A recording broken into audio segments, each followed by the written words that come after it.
A paz do Senhor, queridos, sejam muito bem-vindos para mais um episódio do nosso Pod Life, o seu podcast semanal favorito. E aí, Nick, beleza, mano? Como é que você tá, meu irmão? Tudo bem, Tudo cara? bem, graças a Deus. Mais um episódio para honra e glória do Senhor. Aleluia. E cada episódio é uma expectativa nova e é como se fosse a primeira vez, né? Sempre uma coisa nova e sempre um episódio muito especial. O de hoje também vai ser muito especial Eu tenho certeza. também. Espero que vocês gostem.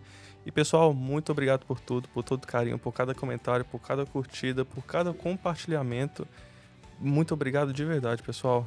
Eu fui pegar as métricas, inclusive, para poder dar uma olhada. Nós já temos mais de 38 mil visualizações desde que nós começamos o podcast. Faz quanto tempo? 4 meses de podcast? Quanto tempo, Cara, eu tô até perdido, mas a gente tá... Vai fazer 5 meses, eu acho.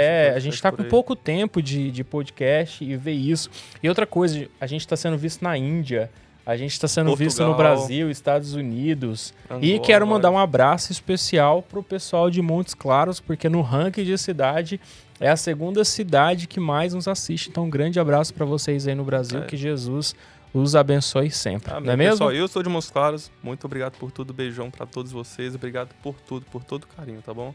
E para você, não se esquecer, deixa seu curtida aí, se inscreva no nosso canal, ativa o sininho para não perder os nossos conteúdos. E o nosso Instagram também vai estar aparecendo aí embaixo. Comece a seguir a gente lá para não perder nosso conteúdo, porque é uma bênção. Amém? Amém. E aí, então, vamos apresentar quem é o nosso convidado de hoje. O nome dele é Marcos Fontes, mais conhecido como Marcão. O Marcão, ele é produtor, apresentador, diretor, não consigo nem achar mais... Piloto de avião, enfim, são muitos adjetivos para ele. Marcão, seja muito bem-vindo aos nossos estúdios, ao nosso programa. Que Jesus te abençoe. E a fala tá contigo. Obrigado, tô assustado, assim. Falei fora do ar, eu não bebo água, mas eu tô tão nervoso de estar aqui e de tantas pessoas maravilhosas que passaram nesse Pod Live, que eu tô bebendo uma água atrás da outra, cara, que já tá quase vazia. Aproveita, já faz a propaganda pra marca de água, Marcão. Pô, verdade, ó, aqui ó, Poland Spring. Ó, Poland Spring, patrocina nós aqui, ó. Patrocina sou marqueteiro. Amém. Marcão, sou bom de propaganda. Obrigado, meu brother. Obrigado por ter aceitado o nosso convite. Uma honra receber você aqui, cara. Você é um cara sensacional. Pô, eu que agradeço. O carinho é todo meu. Agradeço muito. Agradeço de verdade. Tô bem... Eu acho que eu vou tentar relaxar durante o... Relaxa. Mas eu tô bem... Fica à vontade, você tá em casa. Você tá em casa. Pra quem não conhece, o Marcão, ele faz parte do nosso grupo de louvor também. O cara é um músico, assim, toca de tudo. Toca de tudo. Impressionante. É impressionante. Marcão, conta um pouquinho pra gente, pras pessoas, um pouquinho da sua história, de onde você veio, se você já veio de um lar cristão. Conta um pouquinho pra gente. Não. Minha história é uma história de caminhada simples. Eu sou do Rio de Janeiro, de um bairro bem simples, bem pobre e extremamente perigoso atualmente, chamado Engenho da Rainha. No meu lar, o meu pai, ele era cético, ele não tinha nenhuma religião, efetivamente nenhuma religião, mas ele não tinha nada contra as religiões. Ele só entendia que todos os espaços dentro daquele apartamento tinham que ser respeitados. Nós éramos... A minha família era formada pelo meu pai e minha mãe, eu e mais 2 irmãs. E eu era o caçula, né? Então, as 2 irmãs eram mais velhas. Então, a regra do meu pai dentro de casa é que você poderia frequentar a religião que você quisesse, poderia fazer o que você quisesse, contanto que respeitasse o espaço dos outros. Essa regra, na minha vida inteira, ela não era só através da religião, né? Eu tive uma educação... apesar de uma família simples, né? Eu tive uma educação muito ostensiva. Então, uma coisa que o meu pai ensinou muito pra gente era a questão do respeito, né? Meu pai tinha uma coisa, até um comentário, não importa o que tivesse na geladeira, tinha que pensar nos outros. Então, se tivesse uma lasquinha de pudim, se eu não comunicasse para os outros, se alguém queria para eu terminar com aquilo, eu tinha que cortar... sempre tinha que sobrar. Sempre tinha que partilhar sempre. Sempre. Isso tinha que ter... Então, enfim, então meu pai era cético, né? Ele não frequentava nenhuma religião, preferia não acreditar em nada, mas ele não era contra, né, a fé. A minha mãe, era uma pessoa ávida por uma busca espiritual. Então acho que minha mãe frequentou tudo. Acho que ela só não foi no Sechonoye, mas só não foi messiânica, eu acho. Mas minha mãe, eu lembro, ainda pequeno, minha mãe ia para a Igreja Universal. Eu lembro bem porque ela me levava com ela. E nessa época da Igreja Universal eram só os três, né? Era ainda na primeira sede que ficava na Abolição, no Rio de Janeiro, na zona norte do Rio de Janeiro. E era só o pastor, na época era pastor, né? Macedo, o pastor Rodrigues e o missionário, que ele não se chamava pastor, ele preferia não se chamar pastor, que era o missionário R.R. Soares. Eu era criança e eu lembro que minha mãe ganhou um disquinho, que eu lembro era um compacto, né, que era uma faixa de cada lado, e ainda lembro de uma das músicas. Depois disso, tem um revés aí na vida da minha mãe, eu não sei em que momento. Ela começa a ir para o espiritismo, e aí ela frequenta centro de macumba. Aí tem um fato aí, um corte bom. Minha mãe os meus pais eram semi-analfabetos. Mas o meu pai ainda tinha um pouco mais de cultura do que a minha mãe. A minha mãe, ela com muita dificuldade escrevia o nome dela. Então, toda vez que ela queria fazer um trabalho de bruxaria, de macumbaria para alguém, ela pedia para que eu escrevesse o nome da pessoa. Uau, meu Deus. E eu era criança ainda. Então ela pedia, escreve aqui para mamãe o nome de uma pessoa. E aí eu lembro que ela colocava, eu lembro bem disso. Ela colocava num pires branco o nome da pessoa com mel e tal, e botava na geladeira e dizia assim, não, mas isso é para fazer o bem. Bom, chegou num determinado... Olha como é que eu fui fundo nisso contra a minha vontade. Eu lembro que eu acendia charuto para os espíritos lá, porque tinha uma senhora que era tia que a gente chamava de tia, né, que era amiga da minha mãe. Sim. E que ela frequentava muito a nossa casa para ela receber lá um espírito. Sim. Né, e tal, enfim. E minha mãe pedia para que eu acendesse o charuto. Eu tinha aí uns 11 anos, 12 anos. Cara. E eu acendia o charuto e tal. Ou seja, eu tinha um bom caminho para ser fumante, né? Só que chegou num determinado momento da minha vida que eu falei, eu não vou mais fazer isso. Eu era criança ainda. E nessa época eu ainda era católico. Eu comecei a frequentar a Igreja Católica. Eu comecei a frequentar a Igreja Católica ainda muito novo. Eu lembro que minha mãe ia com a gente na Igreja Católica. Também tem mais essa passagem da minha mãe no catolicismo. É interessante, Marcão, porque até hoje eu já vi as pessoas saírem do espiritismo e irem para a Igreja Evangélica. Agora, o contrário disso, eu confesso que... Sim. É uma novidade, até me espanta um pouquinho. Foi exatamente o que aconteceu. Foi evangélico, católico e espiritismo. Exato. Minha mãe foi exatamente nessa ordem. Minha mãe experimentou todas as religiões. Foi na igreja evangélica primeiro, porque eu lembro que eu era bem criança, bem novinho. Depois disso, ela foi para a igreja católica, é onde eu tenho contato com música. Sim. E aí eu tinha aí uns 9 anos aproximado, 9, 10 anos. Eu via... O meu primeiro instrumento foi um cavaquinho, porque eu achava que era o violão do meu tamanho. Você vê, né? Que coisa, é verdade. Porque eu via o pessoal tocando violão e falava, eu quero um desse, eu quero um igual a esse, quero um igual a esse. Mas é óbvio que um violão daquele tamanho ia me entupir, né? Eu ia desaparecer atrás do violão. E aí, passeando com o meu pai, uma vez, passamos na frente de uma loja de instrumentos musicais e eu vi o violão do meu tamanho, que era um cavaquinho. Óbvio que não ia sair nada daquilo dali. Foi pagodeiro já? Nunca fui, você acredita? Eu não sei, até hoje não sei tocar cavaco. Você sempre brinca, é o carioca falso, Eu sou um carioca fajuto, eu sou um carioca fajuto. Eu sou o carioca que não gosta de cerveja, eu não bebo nada, né? Então eu sou o carioca que não gosta de cerveja, eu sou o carioca que não gosta de praia, eu sou o carioca que não gosta de sol. Você não gosta de praia nem de sol? Nem de praia nem de sol. Então você tá no lugar certo. Adoro frio. Aqui em Nova York, meu Deus, adoro Nova York. Mesmo, eu falo, olha, eu prefiro os menos 20 de Nova York do que os 50 do Rio de Janeiro. Meu Caraca, Deus. Prefiro. Talvez eu não goste tanto de neve. Neve é bonito para assistir da janela. Mas eu prefiro o frio do que o calor. Uau, que legal. Então, voltando um pouquinho lá com sua mãe, então você pegou um pouquinho de experiência de cada. Eu prefiro dizer que não foi como experiência, mas eu pude acompanhar o que acontecia em cada um. Eu frequentei centro de macumba com a minha mãe, enfim, eu via essas coisas acontecendo lá e tal, né? Centro de macumba eu frequentei bastante com a minha mãe, mas aquilo não fazia diferença nenhuma. Minha mãe me levava para o tal do toma passo lá com não sei o quê, enfim, né? Não era uma escolha minha. Mas você nunca teve estando lá, teve essa curiosidade de participar de fato daqueles rituais? Ou alguém lá já te disse, olha, você é sensitivo, você tem o corpo aberto para esse tipo de coisa, não? Não, nunca. E talvez eu acho que também eu era muito pequeno para fazer alguma coisa nesse sentido, enfim. Provavelmente, certamente, se alguém tivesse falado isso, talvez a minha mãe teria me empurrado. Ah, então vai lá com e faz e certeza. tal, né? Mas E seu pai não reclamava? Não. A regra era, dentro de casa, só não tem que respeitar todo mundo. Então, tem que respeitar quem não gosta. Sim. Então, meu pai não tinha nada contra. E foi tranquilo quando você falou pra sua mãe Desculpa, que eu você... preciso beber água que minha garganta tá seca, mas vai.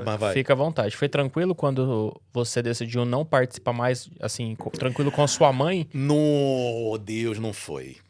Não foi. Eu comprei um barulho enorme dentro de casa. Porque lá em casa quem batia era minha mãe, né? Não era meu pai. Meu Deus. Minha mãe era a carinhosa da família. Então, mas eu não sei de onde partiu isso, sendo bem sincero. Eu sempre entendi que eu tinha um chamado para alguma coisa. Mas eu ainda não sabia exatamente que chamado era esse.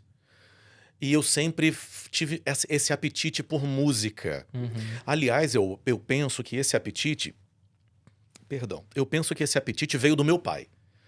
De uma herança do meu pai. Porque meu pai era louco por música. Meu pai comprou vários instrumentos e nunca conseguiu tocar nenhum. Eu lembro nessa época da infância que meu pai era paraibano, eu venho de uma família, apesar de eu ser carioca, ter nascido no Rio, mas os meus pais eram nordestinos, né? Meu pai era da Paraíba, de um lugar chamado, hoje se chama Ingá, mas na época era Espingá de Bacamarte. E eu tive lá e conheci toda a história da cidade. Que legal, por isso que eu te falei, o Pod Life vai ser curto. A gente vai fazer Pod Life 1, 2 e 3. Vários episódios. E a minha mãe era do Rio Grande do Norte, de Natal, de onde tá toda a minha família lá. Aliás, um beijo para minha família de lá do Rio Grande do Norte, de Natal, da Paraíba também, que certamente vão assistir ao Pod Live. Nós vamos ganhar seguidores do Rio Grande do Norte. Certamente vão ganhar. Legal. Minha família, graças a Deus, me apoia muito.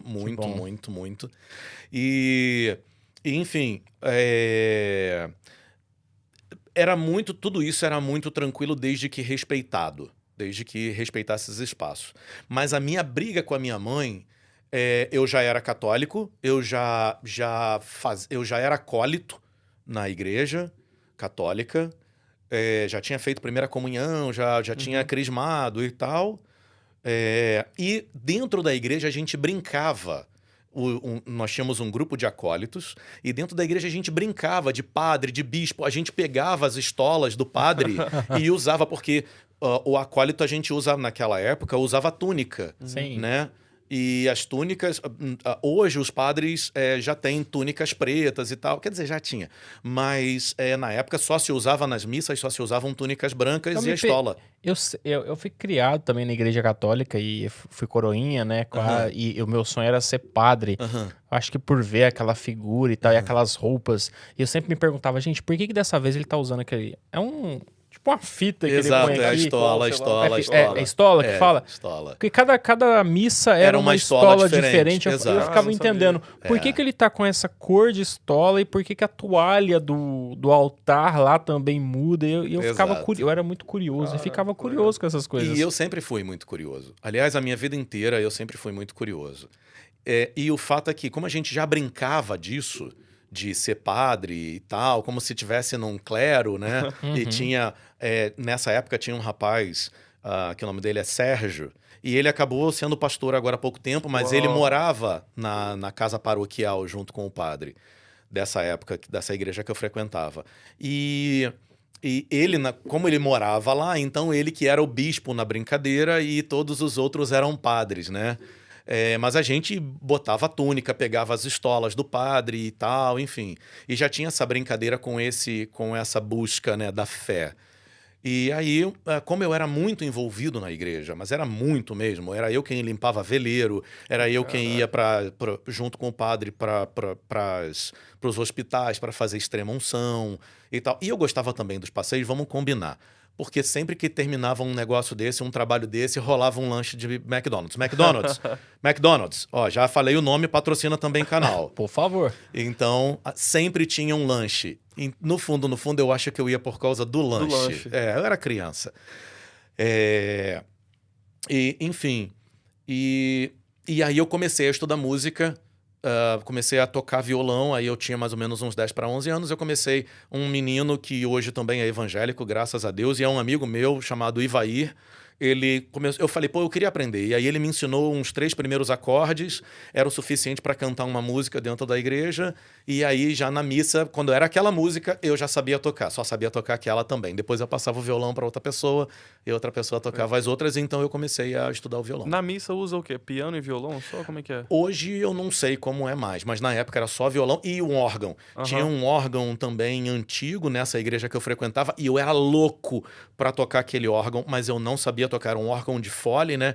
Que você tinha que ficar com o pé o tempo inteiro ali dando ar. Panturrilha queimando. Dando ar. Eu sempre tive medo desses órgãos. Não, e eles tinham uns timbres meio de filme de terror, mas era o que usava na igreja naquela época. Na missa da manhã, que era uma missa mais jovem, era com violão, e na missa da noite era com órgão. E esse órgão, todos os dias que eu ia para a igreja, eu abria aquele tampo e tentava tocar alguma coisa, nunca toquei. Aí vai acontecer o milagre depois que eu vou explicar sobre essa questão de tocar. E nesse meio tempo, então, você resolveu estudar para se tornar padre e estudou quanto tempo? Exato, porque aí o padre da época, ele viu que eu tinha essa diferença, né? Que eu servia muito, que eu sempre estava na igreja, que eu ajudava pra caramba, que eu levava a sério, apesar da minha idade aí, eu tinha uns 12 anos e eu levava a sério. E dentro de casa eu já tinha essa briga com a minha mãe, de que eu não ia mais colocar nome de ninguém naquele pires, naqueles papeizinhos que ela fazia aqui. E ela tentava não, mas é pra fazer o bem pra pessoa e tal. Eu falei, mas se a senhora quer fazer o bem, a senhora vai lá e dá alguma coisa. Mas não precisa fazer nada escondido. Se a senhora está fazendo escondido é porque não é pro bem. E aí eu comecei a ter sérios problemas, né, dentro de casa. Conflitos dentro de casa. Exato, principalmente porque ela, com todo o direito, era mãe, né? Tipo, manda quem pode, obedece quem tem juízo. Então, era muito difícil aquilo para mim. E aí o meu recurso foi meu pai. Que aí eu cheguei pro meu pai e falei, minha mãe tá pedindo para que eu faça esse tipo de coisa e tal, só que eu não quero mais fazer. E aí meu pai chamou minha mãe para conversar e falou, olha, como eu falei, aqui a gente tem que respeitar todos, então eu sou seu marido. Se você quiser, você me dá o nome da pessoa e eu escrevo o nome da pessoa e ponho. Mas ele tem o direito de não querer fazer mais isso e tal, enfim. E aí eu fui meio que... Enfim, quando eu recebi esse convite, essa indicação do padre para entrar para o seminário, eu gostei da ideia. E aí eu levei essa ideia para casa e falei com os meus pais. Primeiro eu falei com meu pai, que meu pai era muito meu amigo, assim, era muito, muito próximo. Minha ligação com meu pai era muito forte, unha e cutícula. E aí eu falei primeiro com meu pai, né, e ele gostou da ideia, falou, olha, se é isso que você quer, você tem o meu apoio, vai e tal, não sei o que lá. E aí falei com a minha mãe, e para minha mãe aquela notícia era boa, né, beleza, eu tenho um filho que pelo menos tá se encaminhando para um chamado espiritual e não é uma coisa ruim, então vai. E aí eu frequentei por um ano. Eu fui seminarista católico por um ano, né, no seminário menor, e aí daí a pouco você passava para uma outra etapa, e aí você começava já realmente a caminhada para padre. Você tinha quantos anos? Eu tinha 13 para 14 anos. Cara. Porque aos 14 anos eu saio da igreja. Eu me decepciono com o seminário, com algumas coisas que eu vi no seminário, que para mim foram fortes, mas esse eu guardo como um segredo. Sim, e que vai... Claro. Você tem uma ideia, a minha noiva fica, pelo amor de Deus, fala pra... Você vai... Ela joga psicológico comigo. Para mim, você vai guardar esse segredo. Eu falo, esse segredo eu levo comigo pro caixão. Então eu me decepcionei com algumas coisas que aconteceram. Que fique claro, comigo, tá? Não foi nada de pedofilia, nem... É porque eu sempre fui muito curioso. Então quando eu via algumas coisas que eu não entendi, eu perguntava, por que isso? E quando eu comecei a receber respostas de não interessa porque só obedeça, isso não me convencia. E essa foi uma outra criação do meu pai. Se eu falava assim, mãe, posso ir jogar bola? Não. Por que não? Porque não, meu pai falava, não, isso não. Se você não quer que ele vá jogar, você tem que ter um motivo para ele não jogar. Se você quer que ele não faça alguma coisa, você tem que ter um motivo para dizer o porquê que ele não vai fazer. Que bacana a postura do seu pai, Sim, Marcão. sempre foi essa. Você é mãe, você pode dizer não, mas você tem que ter um motivo para dizer não. Então...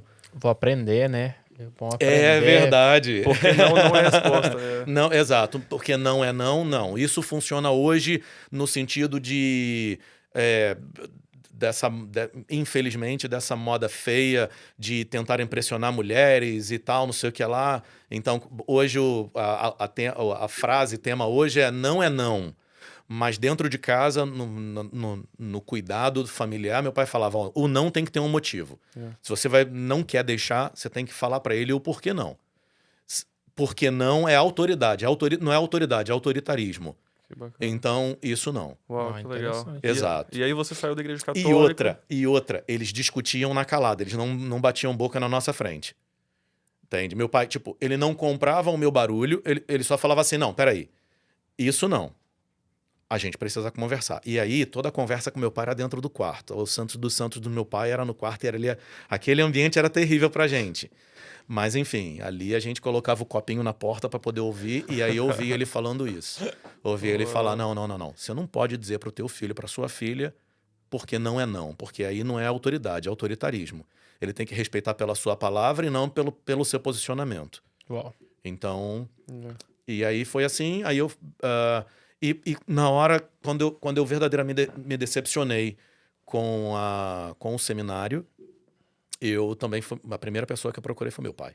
Falei, pai, eu tô decepcionado com o seminário e não quero mais ficar. Porque eu tinha um certo receio, né? Tava saindo de uma coisa tão séria, né? E aquilo para ele, de repente, talvez não fosse legal ele ouvir aquela mensagem, né? Pô, uma coisa tão séria, meu filho tá querendo sair. Ele, de certa forma, também ficou um pouco preocupado, mas para ele, claro, eu falei os motivos pelo qual eu estava saindo. E aí ele entendeu perfeitamente. Ele sabia que não era nada de abuso ou coisa parecida, mas ele... E eu joguei, na verdade, também, eu joguei uma pressão psicológica para meu pai, né? Eu falei, ó, o senhor disse para mim que para tudo tinha que ter uma resposta. Então, eu comecei a não ter resposta das minhas dúvidas e eu acho que isso não tá claro para mim, então eu não quero ficar. Uau. Meu Deus.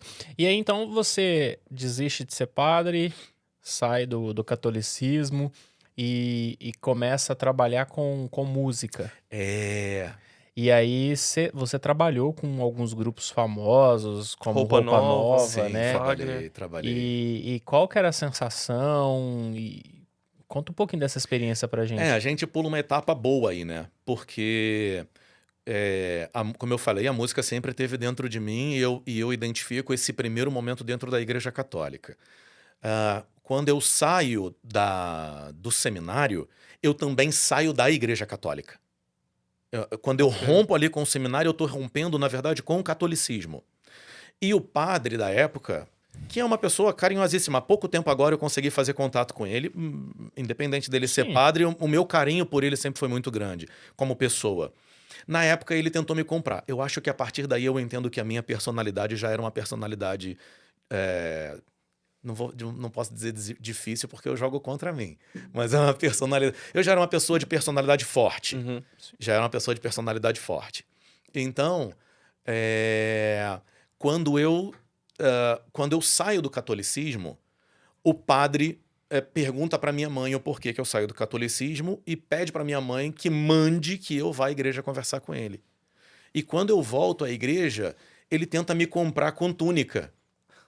Fala, não, olha, tem essa túnica aqui, não sei o quê, e não sei o que lá, e blá, blá, blá, e tal. E eu falei, não, mas peraí, você tá tentando me comprar? É isso?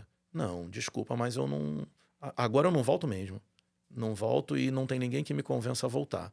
E aquela foi a última vez que eu vi esse padre, eu tinha aí 14 anos, foi a última vez que eu vi esse padre e foi a última vez que eu entrei nessa igreja. Nada contra, mas foi a última vez, eu saio com 14 anos. E aí eu tenho já os meus amigos de adolescência, que eram evangélicos, e Deus usa o Eliezer, que é um grande amigo meu até hoje, a gente tem quase 50 anos de amizade.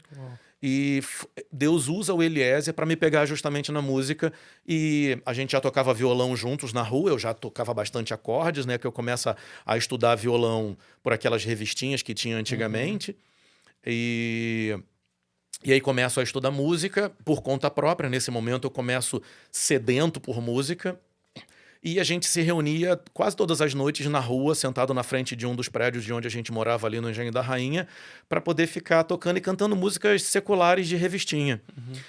E aí o Eliezer compra uma guitarra e eu vejo a guitarra dele, fico mó interessado em guitarra também. E aí eu falei, pô, cara, e a minha irmã tava louca pra poder comprar um violão. Aí eu falo, ó, faço um acordo contigo, tu compra meu violão e o dinheiro do violão eu compro uma guitarra. E aí eu fiz isso, comprei a guitarra. E a minha irmã... E aí o Eliezer fala, cara... Só que guitarra precisava de uma caixa amplificada, né? Não tinha som próprio. O Eliezer falou pra mim, cara, lá na minha igreja tem uma caixa amplificada que a gente liga a guitarra lá, que era uma caixa Giannini, inclusive. Ó, nada contra Giannini. Giannini, por favor, patrocina aqui o canal. A caixa era boa. Eu vou marcar esses arroba tudo, viu, A Marcão? caixa, por favor, a caixa era boa. E eu sei que vocês melhoraram muito depois disso. Aliás, a Giannini, inclusive, há pouco tempo... Olha o marqueteiro aqui, ó. Giannini, há pouco tempo, tinha um acordo com a Fender. Ela fazia... Ela chancelava guitarras da Fender, ou ao contrário, a Fender utilizava a Giannini para poder chancelar guitarras. O bom sou eu, né? No meio de dois caras que entendem de música e de marca, eu falei, a Giannini, beleza. Tô achando que Giannini é uma mulher, uma pessoa.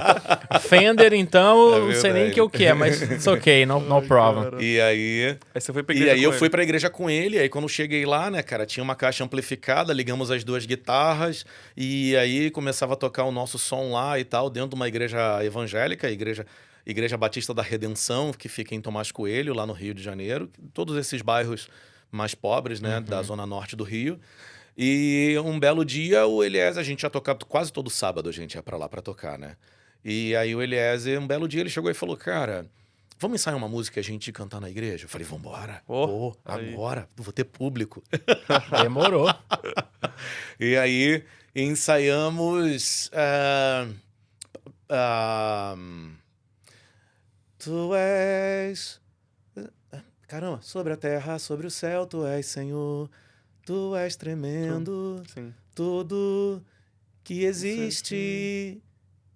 E acontece, tu sabes muito bem, tu Alguma és coisa tremendo. Campos. Alguma coisa do nome Acho que é o do cantor. Ademar de Campos, É do Ademar exato, é do Ademar de isso. Campos. Tô Tu és falando. soberano. Tu és soberano, Tu isso. és soberano sobre a terra, sobre o céu, tu és Senhor. Essa foi a primeira música. Uau. E aí preparamos essa música e aí tocamos num culto da manhã e fomos aplaudidos. Pro Eliezer era na ministração de louvor. Pra mim era público, né? Eu não era crente, pra mim era público aquilo. E aí eu já, Eliezer, gostei, vamos de novo, vamos ensaiar outra música, vamos apresentar outra vez. E ali tinha um grupo de adolescentes e eu fui me envolvendo naquele grupo de adolescentes, e por outro lado, quem sabia que eu era católico, ficava me botando... que era da igreja católica, os meus colegas de igreja católica ficavam me botando pilha. Aí, lá vai o irmão, agora é o irmão, aí, agora é irmão, né, irmão? E aí, irmão? Era um bullying daquela época, mas não mudou em nada. E aí eu me identifiquei com a igreja naquela época, e eu não tenho vergonha alguma de falar, porque isso é uma etapa da minha vida. Eu me identifiquei com a igreja naquela época por causa do Oba-Oba. Por causa do grupo de adolescentes, dos acampamentos e tal. E eu sabia que aquilo era uma estratégia, né, de envolvimento e tudo mais, né, que a igreja precisa ter essas estratégias para trazer pessoas, para que elas primeiro se identifiquem, né? Então aquilo para mim era uma boa identificação. E ali eu comecei a sentir vontade de estudar a Bíblia e tal, enfim. E aí um belo dia, o pessoal já sabia que eu cantava, né? Eu já cantava e tocava violão. E aí o pessoal, vai ter um festival de música aqui na igreja. Pô, e tu canta bem, por que você não participa do festival? Eu falei, beleza, então vambora. E aí eu pedi a um amigo, eu não escrevia música, não compunha música nessa época ainda. E aí eu pedi a um amigo para que ele escrevesse uma música para mim, para que eu pudesse participar do festival. E aí, só que ele era só um poeta, né? E aí o Saboia foi lá, escreveu a música e tal, e me deu, mas não tinha melodia. Era só a letra, né? Só uma poesia. E eu precisava colocar música naquilo dali. E aí começa um milagre. Eu acho que efetivamente é o primeiro milagre que eu tenho com Deus. Eu não tinha essa noção ainda sobre isso. Mas é o primeiro milagre da manifestação divina na minha vida. Como eu falei para vocês, eu tinha muita vontade de tocar o órgão, nunca consegui. E aí eu sento no piano, eu falo, eu vou cantar essa música tocando piano. Eu musiquei a letra no piano da igreja, sem saber um acorde. Era piano mesmo ou era teclado? Piano, era um piano É porque de aqui armário. é costume aqui nos Estados Unidos. Nas igrejas o pessoal Exato. fala piano, mas é Mas é o teclado. Sim, não, mas era um piano de corda, era um piano Caraca. armário, né? E era um Fritz Dober. E aí eu começo a dedilhar, né? Ali, só com um dedo só, né? Só one finger, eu começo a pegar o tom do que eu queria, que era quase que uma sequência, era uma escala em dó. Naquela época eu não sabia, mas era dó, si, lá menor, sol, fá, ia pro dó e voltava pro sol. Era isso. Era um ciclo das quintas, que a gente chama, né? E aí quando eu coloquei, quando eu fiz a tríade, aquele som para mim era bom. Então eu entendia que aquilo era um acorde sensivelmente. Aquilo era um acorde, eu fazia uma outra coisa, era um outro acorde, e assim. E eu falei, pronto, eu vou cantar música em cima disso que eu tô tocando. E ganhei primeiro lugar e melhor intérprete no meu primeiro festival de música, cantando e tocando. Meu Deus. E aí, bom, e outra. Esses meus amigos que estavam na igreja evangélica comigo, que já me conheciam desde criança, desde, sei lá, 4, 5, 6 anos, ninguém acreditou que eu fosse tocar piano, porque eles não me viram aprender piano. Eles sabiam como era a minha vida. E aí o Eliezer fala, ó... E o Eliezer já tinha uma banda. E eu queria tocar na banda dele, mas não tinha espaço. Porque já tinham 2 guitarristas, a banda já estava completa. Mas não tinha um pianista. E aí ele falou assim, ó... Eu não acredito que você vai participar do festival tocando piano, que você nunca tocou piano na vida. Mas se você tocar piano num festival e ficar bom, você vai tocar piano na minha banda. Eu falei, então, beleza. Fechou. E aí ele me chamou pra tocar piano, enfim, teclado. E aí eu comecei a gostar do piano, comecei a estudar piano...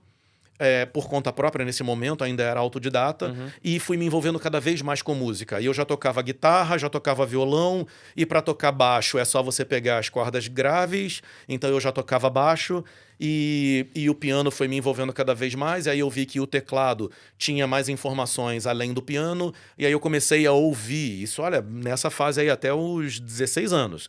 Entre 2 anos, comecei a ouvir, porque o teclado tinha timbre de violino, então eu comecei a ouvir violinistas tocarem, orquestras de cordas tocarem, e aí eu refazia tudo aquilo no teclado. Então eu comecei a me envolver com música ainda aí por autodidatismo, né? Eu acho que o Marcão ele é uma experiência de uma empresa que faz robô. Uma super inteligência artificial aí, porque não tem lógica. E aí eu fui mergulhando com música, cada vez mergulhando mais. Mas nessa fase da minha vida, dos 14 aos 16, era oba-oba. E aí eu sofro um acidente de carro. Sério.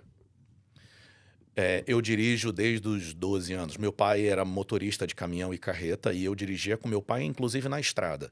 Meu Deus. Meu pai parava, às vezes, com 13 anos. Meu pai parava na estrada, saía senta aqui. Eu sentava no volante e ele sentado no carona. Caraca. E vamos nós. Com 13, 14 anos eu já dirigia carreta com meu pai. Acho que isso naquela época era meio que comum, né? Não sei. Não tinha tanta fiscalização. Também tinha uma responsabilidade do seu Otacílio, né? Sim, claro. Mas eu acho que ele tinha confiança no filho que ele tinha. Ele sabia que eu não ia fazer besteira e ele estava ali também para poder acompanhar, né? Mas ele que me ensinou a dirigir desde cedo, com 12 anos eu já dirigia sozinho. Uau. Pegava o carro e toda vez que eu queria dirigir sozinho, então eu falava, pai, deixa eu dar uma volta de carro. Aí ele, claro, toma aqui a chave, mas antes, lava o carro.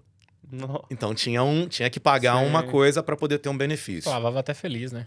Amarradão. Ficava 3 horas lavando o carro, só para dar uma volta. Na roda e tudo. Só para dar uma volta e colocar o carro de volta na garagem. E aí, nesse momento, meu pai fez um combinado, porque era véspera de Natal, e ele fez um combinado comigo. Olha, nós vamos pro supermercado, eu vou deixar você, sua mãe, no supermercado fazendo compras e eu vou pro trabalho, porque era próximo.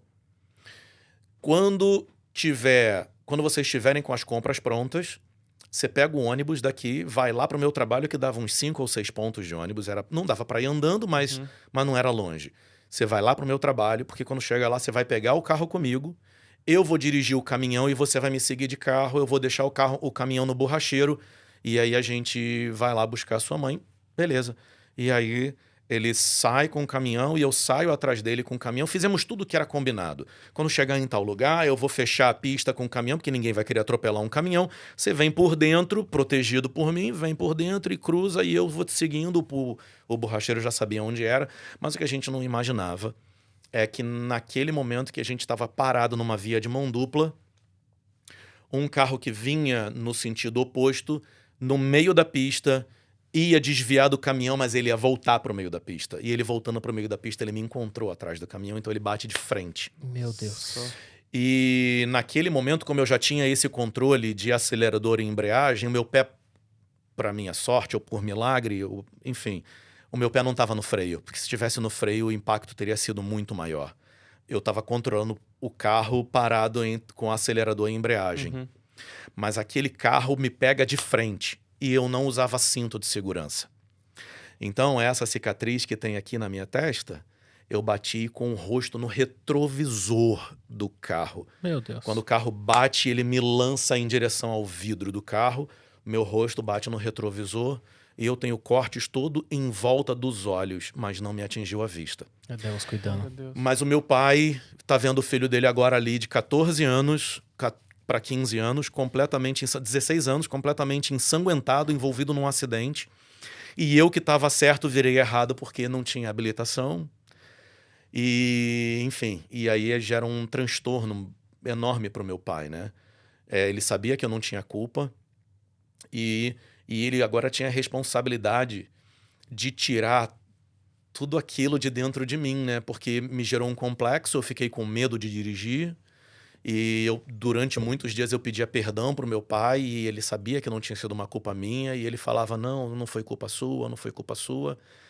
E eu acho que na cabeça do meu pai passava muita coisa naquele Com momento. certeza. Eu era o último filho que ele tentou depois de 2 filhas. E era o filho homem, né? O filho homem, porque o paraibano queria que tivesse um filho. Foi a última tentativa mesmo. Ele falou, não, eu quero um menino e vamos ver se vem. E aí quando veio, ele não... ele ia me ensinar todas as coisas de homem, porque eu acho que ele não ia querer ter a decepção de um filho homem dele, de repente, caminhar para um outro lugar. E precisava buscar minha mãe no supermercado, que ela não sabia de nada. Meu Deus. Como é que seria explicar para ela que o filho dela agora estava hospitalizado depois de um acidente de Jesus. carro? 2, 3 dias antes do Natal. Então, e resolver todo aquele cenário do acidente, né? Porque a responsabilidade cairia sobre ele, né? Então, além de todo aquele prejuízo mental, ele ainda teve um prejuízo financeiro. Mas ali eu vejo um livramento de Deus. Naquele acidente, a minha conversão acontece aí. Eu sofro esse acidente e quando eu me olho no espelho com o rosto todo cortado, eu falo, mas eu tô vivo. E eu sei que isso foi um livramento de Deus. Quando o carro chega no reboque, no primeiro momento eu me assusto. Porque a frente do carro era um Fusca. Gente, vamos combinar. Nossa. Um Fusca é um tanque de guerra. Sim, pra amassar um Fusca. E outra, além do Fusca ser um carro que tem uma lataria muito resistente, ele ainda tem um step que fica na frente. Ou seja, eu tinha tudo para estar protegido. Toda essa frente do Fusca entra. Toda a frente do Fusca. Quando eu vejo aquele Fusca que parece que ele só tem da porta para trás, aquilo me assusta. E ali eu tenho a total convicção de que aquilo ali tinha sido um livramento de Deus na minha vida. E aí eu falei, não, a partir de hoje a minha vida vai ser diferente. E aí eu me ajoelho dentro do meu quarto. Na verdade, não foi nem dentro do quarto. Porque, como eu falei, meu pai falava, olha, aqui dentro de casa tem que respeitar o direito de todos. Então, todas as minhas orações eram no banheiro. Porque eu agora era evangélico, meu pai cético, as minhas irmãs iam na igreja católica por IBGE, né? Só para dizer que era católica, não eram praticantes, e minha mãe era espírita. Então eu não podia manifestar minha fé dentro de casa porque minha mãe era contra. Como evangélico, a minha mãe era contra. Eu não podia manifestar a minha religião dentro de casa. Enquanto eu era católico, eu até podia, mas como evangélico, não. Então, o meu santo dos santos se tornou o banheiro. Todos os dias, antes de eu tomar banho, eu fechava a porta do banheiro, me ajoelhava no banheiro, eu tirava o tapete do chão e me ajoelhava no banheiro. E ali eu louvava, eu cantava e orava. Que top. Agradecendo Aleluia. a Deus todos os dias por aquele livramento e me colocando à disposição dele. Eu falava, Senhor, o Senhor não me livrou desse acidente à toa. Então eu creio que o Senhor tem algum chamado para a minha vida e eis-me aqui. Por isso eu falei no início, olha, o meu testemunho em si, ele não é nem de dor, ele não é de amor, mas não é um de dor, não foi algo sério, mas eu vi um livramento de Deus na minha vida. Claro. E a partir daí, eu começo a utilizar todo esse conhecimento musical em prol do evangelho. E aí, eu sou chamado, eu começo a me envolver com locução, porque aí eu começo a estudar locução para alimentar o meu desejo de piloto de avião, que eu tinha essa vontade, esse sonho de ser piloto de avião. Mas meu pai não tinha grana, então eu tinha que bancar isso, então eu começo a fazer locução, porque as pessoas falavam, pô, você tem uma voz bonita, você podia ser locutor e tal, não sei o que lá, enfim. E aí eu comecei a levar isso a sério mesmo e começo a fazer locução. E como seria uma locução do Pod Life? Ah, sei lá. Senhoras e senhores, sejam bem-vindos ao Pod Life. E o Marcão dentro de um Airbus A320, falando com seus passageiros, saindo de São Paulo com destino a Nova York. Mas aí o som é outro, né? Porque o som é assim. Senhoras e senhores. Não, é um som muito ruim, não é? Faz aí, Marcão. Eu acho massa, faz aí. Senhoras e senhores, muito boa tarde. Aqui quem vos fala é o Capitão Marco Fontes, direto da cabine de comando. Gostaria de dar as boas-vindas em nome dessa tripulação, passar algumas informações a respeito do nosso voo. Estamos saindo agora do Rio de Janeiro em direção a Nova York. O nosso voo tem um tempo de aproximadamente 11 horas de viagem. E meteorologia em Nova York está frio, fazendo aproximadamente menos 2 graus, mas o tempo está claro. Bom, dentro de mais alguns instantes eu volto trazendo maiores informações aos senhores. Pela atenção, obrigado. Que top. Cara, é muito top. Ótimo, Marcão. E aí... Desde criança tinha essa voz grossa assim já, não? Não. Minha voz começa a engrossar aos 14 anos. Mas Aos 14 anos ela começa a engrossar. existe algum... Mas era bem feia. Então, mas aí existe algum treino pra que a voz fique assim? Sim, ou aí simplesmente a pessoa nasce? Não, aí eu comecei a pagar uma fonoaudióloga. Uma fonoaudióloga. Só dava para pagar uma sessão por mês, que era caro também. Uhum. Mas eu fui fazer um curso de locução na época no INEP, que era gratuito, né? Mas eram 14 meses de curso, era muito tempo. Mas era o que dava para mim. E aí eu comecei a fazer o curso de locução e tive outros amigos já. Depois eu fui, dentro da locução, eu fui conhecendo outras pessoas. Márcio Santos, Paulo César Graça e Paz, que eram outros locutores que também iam me dando dicas e tal. Enfim, e aí a minha locução foi melhorando. E o dinheiro do rádio ia para aviação. Né? Todo o dinheiro... Inclusive é um custo muito caro. Também né? também. E eu não tinha um patrocínio, né? Meu pai... O salário do meu pai era para sustentar a família, mas ele também, graças a Deus, não contava com o dinheiro que eu ganhava, então todo o dinheiro que eu pegava do rádio ia para aviação. E aí, voltando lá na música, eu já me movimentava com música, trabalhando, atuando com música, e conheço uma das pessoas que foi uma referência para mim como pessoa, homem evangélico, crente de verdade, sério, chamado Aurélio Rocha, que é o compositor da Primeiro Amor. Eu quero voltar ao primeiro Sério? amor. Olha. Sim, a gente tem esse contato por causa da música. Eu fui participar de um festival de música. Eu ia participar de um festival de música pela JUMOC, que era a Junta de Mocidade da Igreja Batista, né? Batista. Mas aí eu acabei não participando desse festival porque eu não passei na seletiva. Mas eu fui para assistir e lá eu conheci a Banda Fé. E a Banda Fé basicamente era formada por pastores. Pastor Tim, que era missionário. O pastor Livingston, que é compositor famoso, compôs músicas para Estela, para Fernanda Brum e tal, enfim. Tira-me do vale, tira-me do vale, pastor Livingston. E o pastor Gerê Fontes, pastor Gerô e o Aurélio. E ali ainda tinha mais uma galera de música que era o pessoal com quem eu lidava. Lili Batera, Marco Aurélio, guitarrista, que era um guitarrista voluptuoso, assim, um cara de jazz, tocava muito. Enfim, e aí eu comecei a me envolver com eles. E eles tinham um ministério de evangelismo chamado Volantes de Cristo. E o Aurélio já tinha o desejo de montar um próprio ministério evangelístico. E o Aurélio me chama para poder fazer parte do Ministério Sacerdócio, que era um trabalho missionário. E aí eu, com 16 para 17 anos, vou usar essa palavra que eu gosto de usar essa palavra, sou cooptado, né, para o campo missionário. E ali eu entendo também que aquilo ali é um chamado, entendo totalmente que aquilo ali é um chamado de Deus para minha vida, e aí eu entro em missões. E aí eu começo a fazer o trabalho missionário junto com o Aurélio, junto com o ministério, junto com essa equipe dele, e ele me chama para liderar a equipe de música do Ministério Sacerdócio, e nas igrejas que a gente frequentava pelo Ministério Sacerdócio, eu é quem ensinava música para as pessoas, para montar várias equipes de louvor, mas na verdade com a intenção ministerial.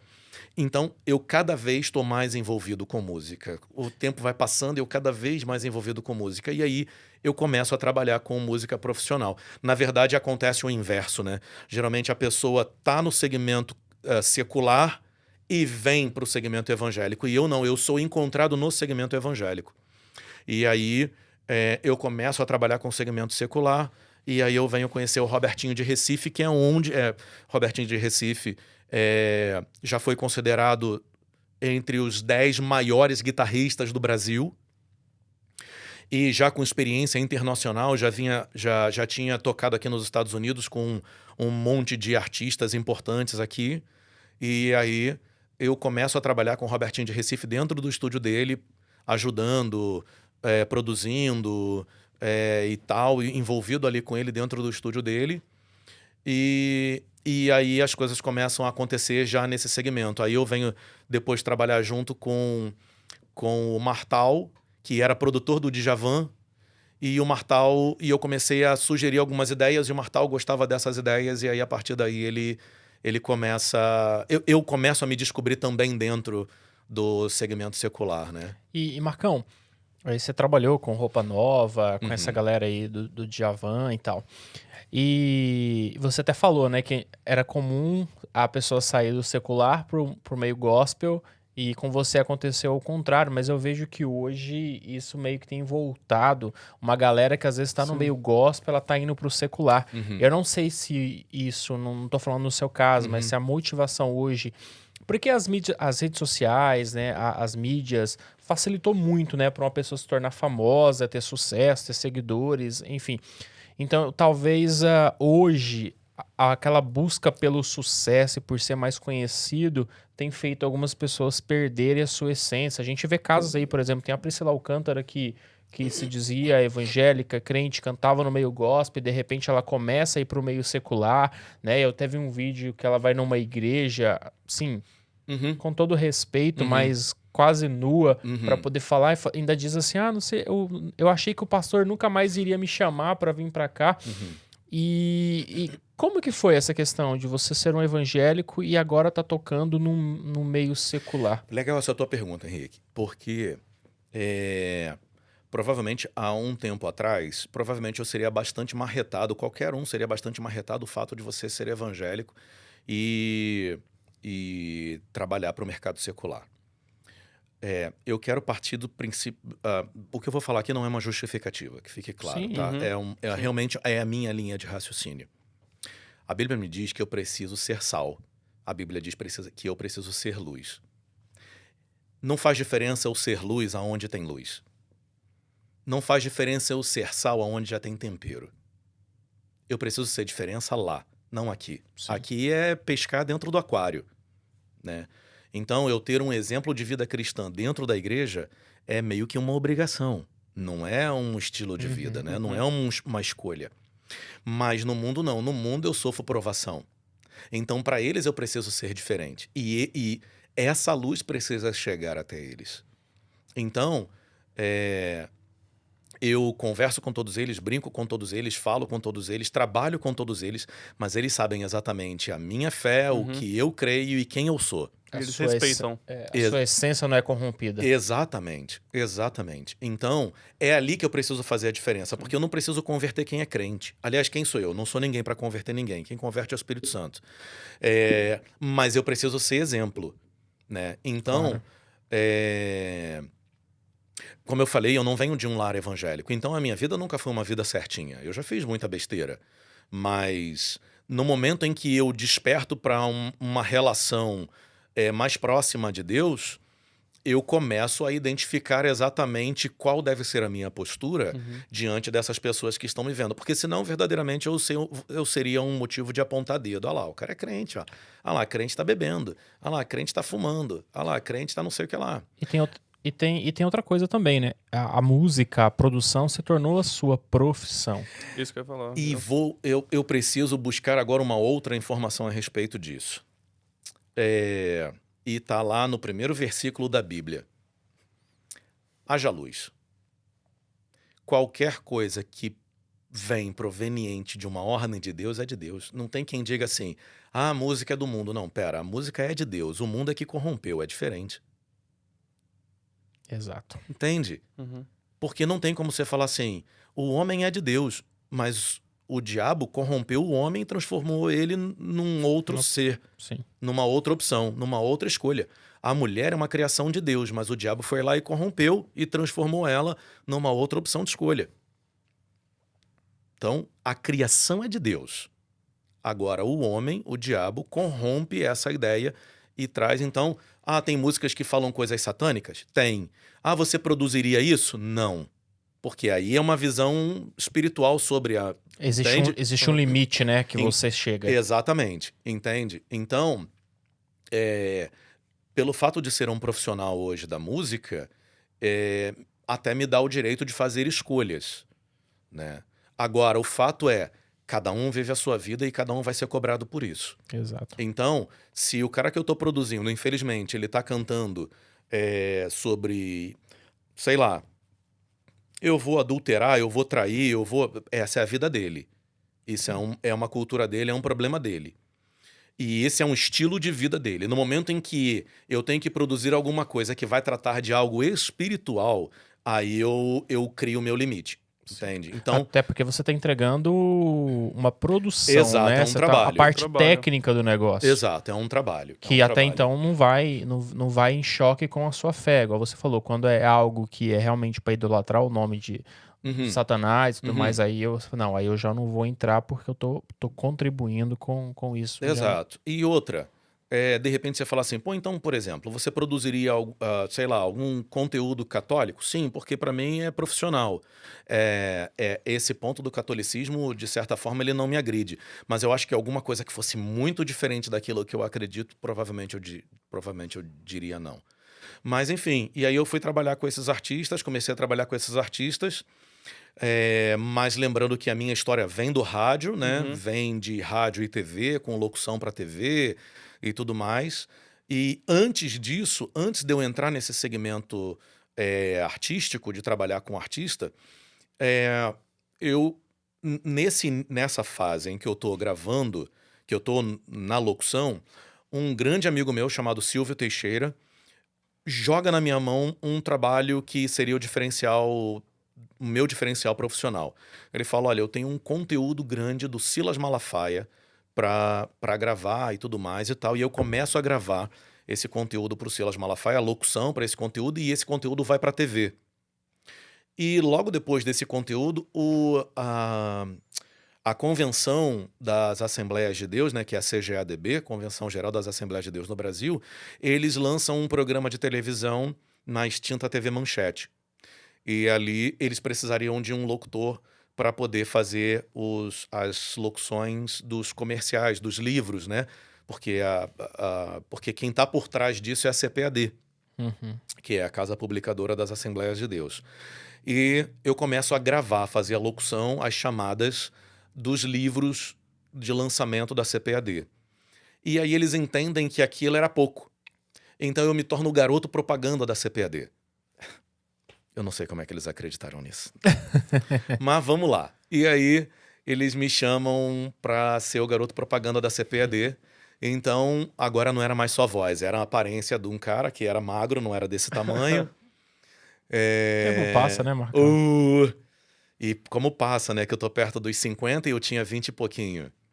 E aí eu começo a fazer todo esse conteúdo e começo a me envolver com TV, diretamente com TV. E gostei desse segmento de TV. E a TV paga melhor do que rádio. Sim.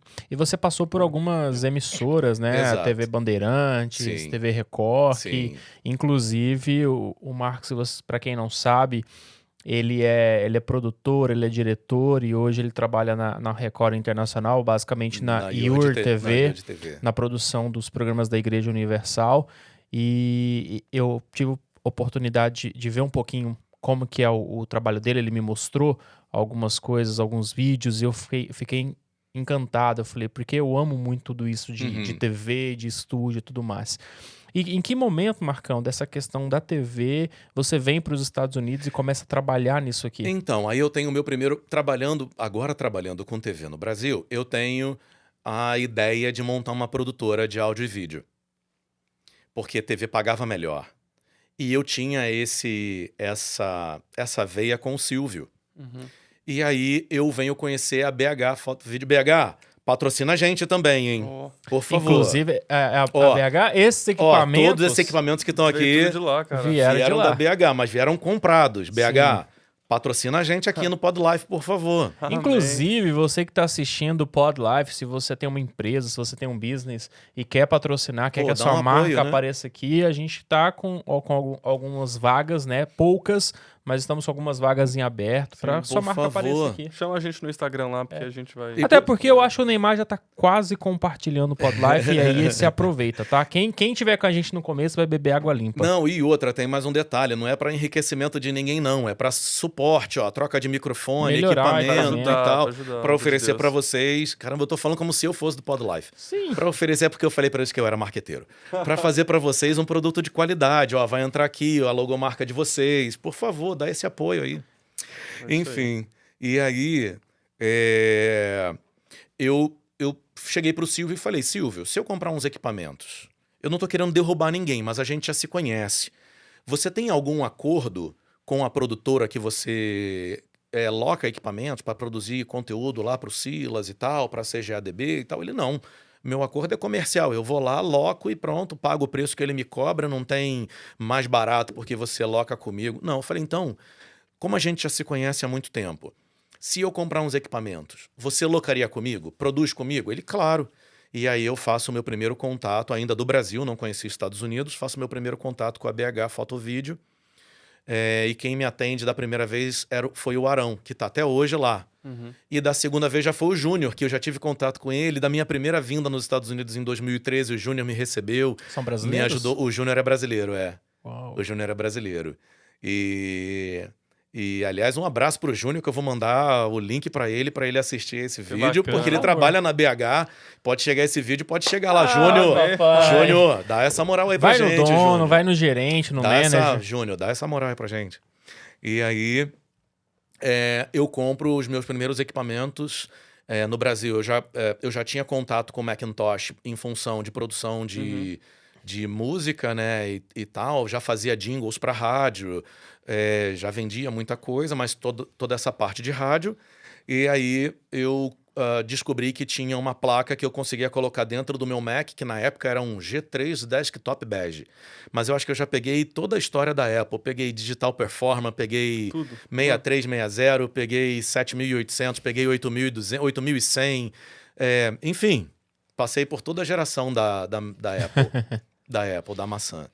E aí, o que também não seria uma vergonha, Apple, ó, por favor. Marcão, e aí, se todos esses ligarem pra gente, eu vou te falar uma coisa. Você vai. Aí é o seguinte. eu volto a eu vou te fazer. Eu vou te dar não, nós vamos te contratar.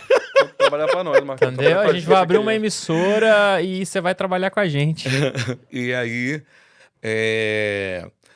enfim, aí eu compro esses equipamentos, comprei uma filmadora profissional, que na época era DVCam, que era Era o lançamento da época, né? Era o modelo que se falava na época. Foi um investimento bom, então, na Foi, época, né?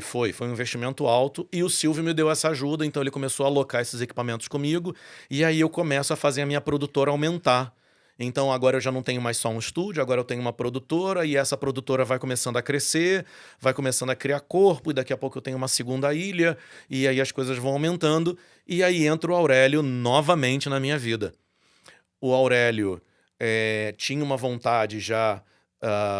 ele já fazia parte da sociedade de uma...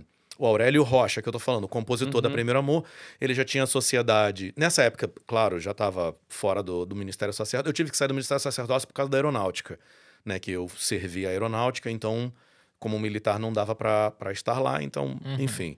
Mas o meu contato com o Aurélio, com todo esse pessoal, permanece. Então, quando o Aurélio me chama, me apresenta a ideia da A4, que era uma agência de publicidade, junto com outras 3 pessoas. Dentre essas 3 pessoas, uma era uma pessoa que eu admirava demais, que era o Lúcio César Prates, que era uma mente brilhante para a área de marketing. E aí, todos pastores. Tinha o Vanderlei, que hoje faz parte chamado Projeto Boas Novas, que até hoje é missionário, foi missionário da Jocum, foi missionário de um monte de frentes, e até hoje, nesse momento, se eu não estou errado, ele está no Nordeste fazendo missões, continua no campo missionário, o Aurélio, que já era pastor, e tinha a Luíse, que era a única pessoa na teoria que não tinha nenhum compromisso direto ligado à igreja, que era responsável pela área de design. Ou seja, não era uma sociedade, era um arrastão, né? Era muita gente pensando e a gente trabalhava bastante. E ali eu entro para uma agência de publicidade e começo a trabalhar com comunicação e a coisa vai virando. E aí eu ganho a CPAD, começo a produzir conteúdo para a CPAD e aí eu deixo de ser uma produtora para ser uma agência de publicidade. Uau. E aí essa agência de publicidade depois a gente tem um susto e ela não consegue mais ir para frente, mas para mim foi um salto na minha vida profissional e no conhecimento que eu queria, né? Conhecimento para mim conhecimento não tem preço. Enfim, então a partir daí eu começo a me envolver mais com vídeo.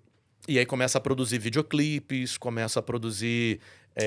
tudo sempre tem música por trás. Bom saber, sempre viu, Marcão? tem. Bom saber. Tudo sempre tem música por trás. Aí eu começo a produzir uns conteúdos, começo a produzir conteúdos para outros programas de TV, programas de esportes radicais e tudo mais. Aí eu me envolvo também um pouco com a parte aerodesportiva, vou voar de ultraleve e tal, porque a aviação também está caminhando sempre paralelo. Assim, a minha vida inteira eu nunca fui uma pessoa com uma única frente. Depois, mais velho, eu aprendi uma coisa. Quando você tem muitas frentes, você não é boa em nenhuma delas. Então, eu sabia que tinha algumas coisas que eu precisava me dedicar, né? E eu precisava escolher. E aí chegou num ponto que eu falei, não, eu vou escolher televisão. Porque nesse momento, eu estou pensando numa condição financeira estável. E o rádio, locução ainda é... eu vou usar essa palavra, ela tem um sentido pejorativo, mas a minha ideia é falar bem dela. O rádio para mim é como um vício. Até hoje, eu sou apaixonado por rádio. Faço qualquer coisa por rádio. Ajudo qualquer emissora que está começando, com o maior prazer. Até porque o rádio, ele saiu também dessa questão de ser só áudio, né? Exato. Hoje você vai ver as rádios, tudo ela tem tá na câmera. internet, tudo tem câmera, Exato. então... A Jovem Pan é tipo um podcast mesmo, Exato. né? Rádio. Sim, exatamente. Exato. Eu tenho uma fase minha aí, numa história minha aí com Jovem Pan. Uau, então nós vamos ter que gravar mais um podcast, porque assim, essas histórias são muito interessantes, Marcão. Exato. E a gente também tá chegando ao final desse nosso primeiro episódio. Eu vou falar assim que é nosso primeiro episódio, porque infelizmente o tempo ele anda contra a gente. Né? Mas tá muito gostoso esse bate-papo. Eu queria só que você falasse um pouquinho desse trabalho, né? Chegar nos Estados Unidos e tá trabalhando nos Estados Unidos com TV. Pois é, e desde os 19 anos eu tenho o sonho de vir para os Estados Unidos. Uau. E aí eu tiro meu primeiro passaporte, e na hora de tirar o meu visto eu caio na entrevista. Nessa época, não tinha entrevista. Eles simplesmente carimbavam o passaporte, te davam um visto e pronto. Mas eu caí na entrevista, então eu fiquei com medo de ir para a entrevista e ter o meu visto negado e eu não vou para a entrevista e não pego o meu visto. Por medo, especificamente. Tentou, então. Nem tentei. Eu nem tentei. Foi por medo, eu não fui. E aí, já trabalhando com música, com esses artistas, eu resolvo então tirar o meu visto novamente. Isso foi em 2011. Eu resolvo tirar o meu visto novamente e aí já tinha a minha vida, principalmente a minha vida financeira, já tinha uma outra questão. Eu já tinha residência própria, tinha um monte de outras coisas que contam, né, na hora de tirar o visto, né? E com 19 anos eu não tinha nada. Eu não era dono nem da roupa íntima que eu usava. Mas, enfim, e aí eu tiro o meu visto e venho em 2013. Eu tiro o visto em 2011, mas eu esperei ainda mais 3 anos. Em 2013 eu tenho meu primeiro contato com os Estados Unidos. E aí eu tenho um contato espiritual forte. Eu venho para os Estados Unidos, mas no Brasil eu tô desviado. Uau. E eu acho isso uma lacuna importante. Eu venho para os Estados Unidos, mas a minha vida espiritual tá fria no Brasil. E quando eu chego aqui, apaixonado por esse lugar, porque quando eu caminho aqui nos Estados Unidos, eu acho que cada esquina é um canteiro de filme. Eu sinto isso também. Não é? Cada lugar que você passa, fala, nossa, parece que foi rodado um filme aqui nessa esquina. E aí eu vou para Charlotte, na Carolina do Norte, onde eu tenho amigos que moram lá, o Aurélio Campos, que é locutor, trabalhamos juntos na FM 105 do Rio, na Rede Aleluia, logo depois, que virou da Igreja Universal, e o Mário Sérgio. E aí eu venho para cá, tenho esse primeiro contato com os Estados Unidos, meu primeiro contato com Nova York, mas em Charlotte ele fala assim, cara, eu vou te levar para uma igreja, vamos visitar uma igreja que é a tua cara, eu acho que você vai gostar. E ali eu conheço a Elevation Church, Nossa. lá em Blankney. Nossa, lá E quando eu entro nessa igreja, sendo bem sincero, bem verdadeiro no que eu vou falar, a sensação que eu tenho é que o culto durou 5 minutos. Foram 2h30 de culto. Uau. Eu entro naquela igreja e já sinto a presença do Espírito Santo. E eu choro do início ao fim do culto. E eu saio daquela igreja falando, a minha vida espiritual precisa novamente ter um significado. E aí eu começo a desenvolver um trabalho missionário através da internet no YouTube, que foi o Ministério Casa do Alto. Que sou eu ministrando no teclado, piano, ministrando louvor e trazendo uma palavra, mas eram vídeos de 5 minutos. Eu falava assim, olha, isso aqui é um mini culto. A única coisa que não tem aqui é pedido de oferta. Ali eu ministro o louvor, prego e dou uma bênção final, a bênção apostólica. Uma bênção apostólica.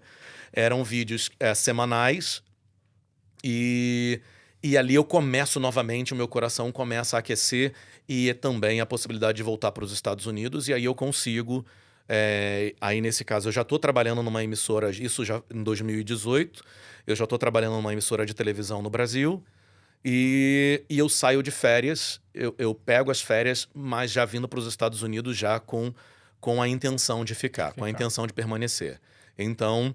E tá aqui até hoje. E tô aqui até hoje, já fez agora quer dizer, a gente tá gravando esse vídeo quase no meio do mês de março, mas agora no início, semana passada, dia 4 de março, domingo passado, eu fiz 5 anos que eu cheguei aqui nos Estados Unidos. Esse programa está sendo gravado no domingo e na segunda já tá no ar, né? Então, sim. É verdade. Não vai, aqui a gente não faz ele com muito tempo de distância. Verdade, é sempre novinho, né? Tá sempre fresquinho, tá sempre fresquinho. E aí eu venho e chego aqui nos Estados Unidos já trabalhando e depois de 2 anos morando no Queens, eu venho para Long Island porque toda parte do meu trabalho, a maior parte do meu trabalho de eventos tá aqui em Long Island, né? Eu trabalho aqui, comecei aqui trabalhando com eventos e a maior parte dos eventos que as produtoras para qual eu trabalhava estão aqui em Long Island. Então eu falei, pô, morar em Long Island para mim provavelmente vai ser melhor porque vai estar mais próximo dos eventos ao qual eu trabalho. E aí vim morar em Long Island e começa a pandemia e a primeira coisa que para são os eventos. e logo depois as igrejas. Foi logo que sequencial, né? Numa semana, a Broadway, os teatros, as casas de show, tudo se fecha aqui nos Estados Unidos. E uma semana depois, as igrejas também são proibidas de ministrarem os seus cultos, e aí todos os cultos se tornam online. E o culto online, para mim, é muito essa falta de contato, de proximidade, né? Então, o culto online, para mim, era muito complicado. Mas eu começo a assistir muito conteúdo na internet enquanto eu estou trabalhando, que aí eu comecei a trabalhar com entrega, né? Para algumas empresas, né? E aí eu descubro aqui, num evento de final de ano, em 2021, nós resolvemos eu vou chamar de amigo, porque esses meus patrões, eles são tão próximos, a gente tem um relacionamento tão próximo, que eu acho que nem eles gostam de ser considerados patrões, né? Os donos um dos donos dessa produtora, o Cliff, me chama pra gente fazer organizar um evento de final de ano, mas só para solteiros. E aí eu falei, não, então beleza, eu vou levar umas iguarias brasileiras, porque só teriam americanos e tal, enfim. Vou levar umas iguarias brasileiras, e aí através da internet eu descubro a Andrea, né? Faz parte da nossa igreja. Pra dar essa moral aí pra Andrea, pessoal, ó, entra aí, procura aí a Andrea. E aí a Andrea, eu compro com a Andrea uns salgados e tal, e levo para esse evento. E aí eles adoram esses salgados. Pô, então vamos fazer de novo pro Ano Novo, que era uma semana depois, né? Vamos fazer outro pro Ano Novo, você traz esse salgado de novo. Só que dessa vez, quando eu vou na Andrea, eu não lembro se eu vi na porta dela, tem algum lugar que eu vi alguma coisa em evangélico. Aí eu pergunto, você é evangélica? Aí ela, sou. Falei, pô, legal, mas a igreja que você participa é uma igreja de brasileiros? E aí ela fala, sim, é uma igreja de brasileiros. Aí eu, pô, então me dá o endereço pra eu ir e tal. Ela, pô, você é evangélico? Por quê? Porque todo mundo associa isso. Quem trabalha com evento não é crente, né? Balada, cigarro, droga, bebida, mulherada e tal, né? E eu falei, não, sou evangélico, sou crente. Aí ela, pô, então vai lá. E aí eu venho, faço uma visita aqui. E apesar de ter gostado de toda a igreja, eu acho que eu já falei isso pro pastor, o que mais me chamou a atenção aqui foi a equipe de música. Por músico, né? Eu sempre sou pego por isso, né? E eu fiquei apaixonado por esses meninos, eu chamo de menino, estarem ministrando, tocando. Eu falei, gente, que coisa gostosa. Nossa, que bom.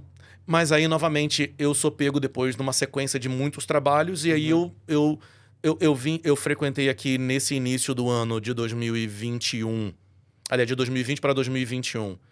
Eu frequento aqui... Não, isso aí, 2021 para 2022. No início de 2022, eu frequento aqui no mês de janeiro ali eu venho uns três cultos só, e depois eu não venho mais, aí eu só volto para cá em junho ou julho. Do ano passado. De e tá 2022. Aqui até hoje. E apaixonado. Honra de Jesus. Apaixonado por estar aqui. Obrigado. Que bom, Marcão. Que bom, Marcão. Obrigado. Cara. Obrigado. Como eu te falei, tem muita história. Pois é. Então a gente vai marcar um próximo episódio de podcast pra gente poder falar. E obrigado pela sua participação. Falar de aviação, falar de agência de publicidade, falar de... Tem muito conteúdo aí. As músicas que eu compus, pessoas que gravaram músicas minhas, gente que me pediu música que eu não dei. Tem muito crente, tem muito artista importante no segmento no segmento evangélico que me pediu música que eu não dei. Uau. Você até tem testemunho, né, de música que você compôs, mas a gente vai deixar essa parte para parte 2 desse Campo missionário, podcast. época de missões, as experiências que eu vivi com missões. É uma enciclopédia em pessoa. Tem uma estrada. Que bom. Obrigado. Marcão, obrigadão pelo convite, meu brother. Que Eu Deus te abençoe sempre, cara. Eu que agradeço. Top. Eu que agradeço. Eu não sei exatamente se o teu público vai gostar tanto assim desse conteúdo. Que isso. Mas Eu tenho certeza que pelo menos a dona Edilânia vai curtir, que é a sogra da Flavi, ela é nossa telespectadora assídua. Um grande abraço. pra senhora. Marcão, mais uma vez, obrigado pela sua participação. Obrigadão, irmão. Que Deus te abençoe. Amém. A gente se vê no novo episódio. Nick, obrigado. Mais uma vez, estamos juntos, toda a nossa equipe, a Letícia, a Larissa, minha esposa. Meninas, obrigado. E para você que nos acompanhou, um grande abraço. Não se esqueça de compartilhar esse podcast com outras pessoas e a gente se vê na próxima semana com um novo episódio. Fique com Tchau. Deus Tchau. e um grande abraço.